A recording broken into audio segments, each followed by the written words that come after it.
أعوذ بالله من الشيطان الرجيم. بسم الله الرحمن الرحيم. وإذا سألك عبادي عني فإني قريب أجيب دعوة الداعي إذا دعاني فليستجيبوا لي وليؤمنوا بي لعلهم يرشدون. اور جب میرے بندے میرے بارے میں تم سے پوچھیں تو انہیں بتا دو کہ میں ان سے قریب ہوں. پکارنے والا جب مجھے پکارتا ہے تو میں اس کی پکار کا جواب دیتا ہوں. لہٰذا انہیں چاہیے کہ میری دعوت پر لبیک کہیں اور مجھ پر ایمان لائیں تاکہ راہ راست پائیں. یہ سورہ بقرہ کی 186 نمبر کی آیت ہے. اس میں اللہ تعالیٰ نبی صلی اللہ علیہ وسلم سے فرما رہے ہیں کہ آپ کہہ دیجئے میرے بندوں کو جو میرے بارے میں پوچھتے ہیں کہ میں کہاں ہوں تو ان سے کہو کہ میں بہت قریب ہوں. پچھلی 3 آیتوں میں رمضان اور روزہ اس کے احکامات اور فضائل بیان ہو رہے تھے. اگلی بھی ایک طویل آیت ہے جس میں رمضان کے روزوں کے متعلق اور اعتکاف کے متعلق بیان بڑی تفصیل کے ساتھ آئے گا. بیچ میں اس آیت کو لا کر اللہ تعالیٰ یہ بتانا چاہ رہے ہیں کہ اللہ تعالیٰ کی جو مہربانیاں ہیں اپنے بندوں پر اور جو رحمت اللہ تعالیٰ کی ہے کہ وہ اپنے بندوں کی دعاؤں کو براہ راست سنتے ہیں اور اسے قبول کرتے ہیں. تو پھر اس میں مطالبہ کیا گیا ہے اور ترغیب دی گئی ہے کہ میرے جو احکامات ہیں اس پر عمل کرنے کی کوشش کرو. چونکہ روزے کی فضیلت اور روزے کے احکامات بیان ہو رہے تھے اس میں یہ بات واضح کی گئی تھی کہ روزے میں حالانکہ اللہ تعالیٰ نے بہت سی رعایتیں اور نرمیاں رکھی ہیں مختلف صورتوں میں، لیکن اس کے باوجود بھی یہ کوئی آسان عبادت نہیں ہے بلکہ بڑی مشقت والا عمل ہے اور عبادت ہے. تو اس میں اللہ تعالیٰ یہ بتانا چاہ رہے ہیں کہ میں اپنے بندوں کے بہت قریب ہوں اور نہ صرف ان کی دعاؤں کو سنتا ہوں بلکہ ان کی حاجتیں پوری کر دیتا ہوں. لہٰذا اس سلسلے میں جو میرے احکامات کی تعمیل کے سلسلے میں جب کبھی تمہیں کوئی مشقت کا سامنا ہو جیسا کہ روزہ وغیرہ میں تو اس کو میری خاطر برداشت کر لو تاکہ میں تمہاری جو حاجتیں ہیں اس کو پورا کر دوں. اس میں یہ بات واضح کر دی گئی کہ میں تم کو نظر نہیں آتا ہوں اور نہ ہی تم اپنے حواس سے مجھ کو پہچان سکتے ہو جیسا کہ اللہ تعالیٰ نے انسانوں کو جو حواس خمسہ دیا ہے وہ حواس کے ذریعے سے بھی اللہ تعالیٰ کو نہیں دیکھ سکتا کوئی.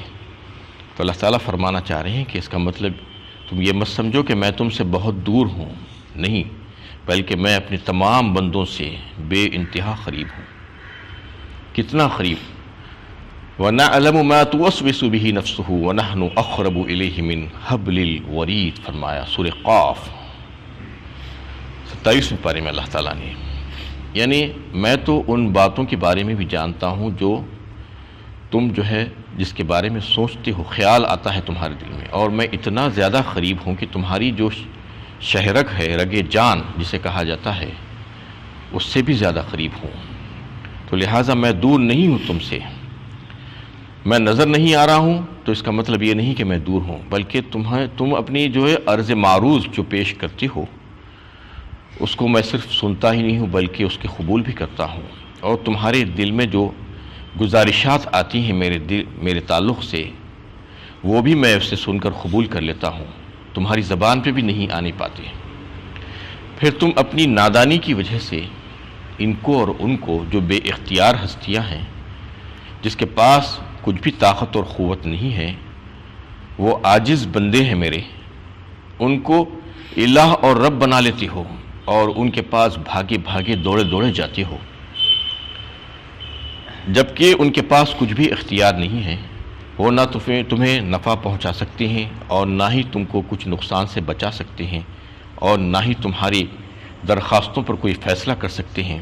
اس کے باوجود تم ان کے پاس جاتے ہو جبکہ میں قادر مطلق، فرمان روائے کائنات، سارے اختیارات، ساری قدرتیں میرے پاس ہے اور میں دینے کے لیے تیار ہوں۔ ادعونی استجب لکم ان الذین یستکبرون عن عبادتی سیدخلون جہنم داخرین، فرمایا سورہ مومن 24ویں پارے میں اللہ تعالیٰ نے، مانگو مجھ سے، ادعونی استجب لکم، میں قبول کرنے کے لیے تیار ہوں، اور جو کوئی مجھ سے مانگنے سے اعتراض کرے گا، تکبر کرے گا، پیچھے ہٹے گا، تو پھر میں اس کو جہنم میں داخل کروں گا۔ یہ اللہ کا وعدہ ہے۔ یعنی اللہ تعالیٰ چاہتے ہیں کہ بندے ان سے مانگے تو وہ دینے کے لیے تیار ہیں، جبکہ وہ بندے دوسرے بندوں کے پاس جانا چاہتے ہیں، عاجز بندوں کے پاس جو کچھ بھی نہیں دے سکتے، سب کے سب فقیر ہیں اللہ کے سامنے۔ تو اللہ تعالیٰ یہ فرما رہے ہیں کہ تم کو میرے پاس آنے کے لیے کوئی واسطے، وسیلے اور سفارش کی ضرورت نہیں ہے، بلکہ براہ راست تم مجھ سے رجوع ہو سکتے ہو، مجھ سے مانگ سکتے ہو، اپنی درخواستیں میرے پاس میرے حضور میں رکھ سکتے ہو، میں اس کو قبول کرتا ہوں، میں اس کو سنتا ہوں۔ لہذا تم اپنی حماقت سے جن کو اپنا معبود تصور کر کے بیٹھے ہو اس کو چھوڑو، در در بھٹکنے سے بچ جاؤ، اور جو ہے میرے پاس آ جاؤ، باز آ جاؤ در در جانے سے۔ میں تم کو جو دعوت دے رہا ہوں دعوت پر لبیک کہو، میری بندگی اور میری اطاعت اور میری فرما برداری کرتے ہوئے مجھ ہی سے مانگو، میں تمہیں دینے کے لیے تیار ہوں۔ یہ اللہ تعالیٰ کا وعدہ ہے۔ اس میں اللہ تعالیٰ فرما رہے ہیں کہ میں قادر مطلق ہوں، میں ہر چیز پر قدرت رکھتا ہوں، لہذا تم مجھ سے رجوع ہو، میری ہی فرما برداری کرو۔ اور پھر کہہ دیا گیا کہ وَلْيُؤْمِنُوا بِي لَعَلَّهُمْ يَرْشُدُونَ، کہہ دیجئے ان لوگوں سے کہ جو اللہ پر ایمان لائے گا تو وہ راہ راست پا جائے گا، اور اللہ سے مانگنے والا ہی جو ہے فائدے میں رہے گا۔ تو اس میں جو اللہ تعالیٰ سے جو دعا مانگنے کی جو بات بتائی گئی ہے، دعائیں تو اللہ تعالیٰ سب کی قبول کرتا ہے، لیکن دعا مانگنے کا سلیقہ ہونے کا ہے۔ دعا مانگنے کا سلیقہ جو سیکھ جاتا ہے تو پھر اس کی دعائیں قبول ہوتی ہیں۔ دعاؤں کی قبولیت کے جو باتیں بتائی گئی ہیں احادیث میں، جو صورتیں ہیں، اس میں ایک صورت تو یہ ہے کہ اللہ تعالیٰ سے جب بندہ دعا مانگتا ہے، اپنی حاجت مانگتا ہے، تو فوراً اس کی حاجت پوری کر دی جاتی ہے۔ دوسری صورت اس میں یہ بتائی گئی ہے کہ اس وقت تو اس کو نہیں دیا جاتا جب وہ مانگتا ہے، بلکہ اس پر جو بلائیات اور آفتیں آنے والی تھی اس کے بدلے میں اس کو ٹال دیا جاتا ہے۔ اور اس کی تیسری صورت دعا کی قبولیت کی یہ ہے کہ آخرت کے لیے ذخیر آخرت بنا دیا جاتا ہے۔ یہ تین صورتوں میں سے کوئی ایک صورت ہوتی ہے بندے کے لیے، لیکن بندہ سمجھ نہیں پاتا، بے چین رہتا ہے۔ حدیثوں میں یہ بات بتائی گئی کہ اللہ تعالیٰ سے دعا مانگ کر مایوس نہیں ہونا، اور غفلت میں دعا نہیں مانگنا، غافل کی دعا اللہ تعالیٰ قبول نہیں کرتے۔ دعا مانگنے کے اوقات بتائے گئے ہیں احادیث میں کہ قبولیت کے جو اوقات ہیں وہ خاص طور پر فرض نمازوں کے بعد کی دعا بڑی قبول ہوتی ہے۔ راتوں میں اٹھ کر اللہ تعالیٰ سے رجوع ہونا اور گڑ گڑانا اور مانگنا، معافی مانگنا اور اپنی حاجتیں مانگنا، وبالاسحار هم یستغفرون، فرمایا اللہ تعالیٰ نے۔ بوقت سحر بہترین وقت ہوتا ہے دعاؤں کی قبولیت کا۔ بارش کے ہوتے وقت اللہ تعالیٰ کی رحمت برس رہی ہے، اس وقت جو ہے دعائیں مانگنا۔ کوئی مریض کے پاس عیادت کے لیے جائیں تو اس سے دعا کی درخواست کرنا، کیونکہ اس کی دعا قبول ہوتی ہے، اور تکلیف اور پریشانی میں ہوتا ہے۔ رات میں جب کبھی بھی آپ کی نیند سے بیدار ہو جائیں تو فوراً اللہ تعالیٰ سے دعا مانگنا۔ یہ بہت سے اوقات بتائے گئے۔ رمضان میں روزے کے وقت، افطار کے وقت، بوقت افطار دعا کی قبولیت کا وقت ہوتا ہے۔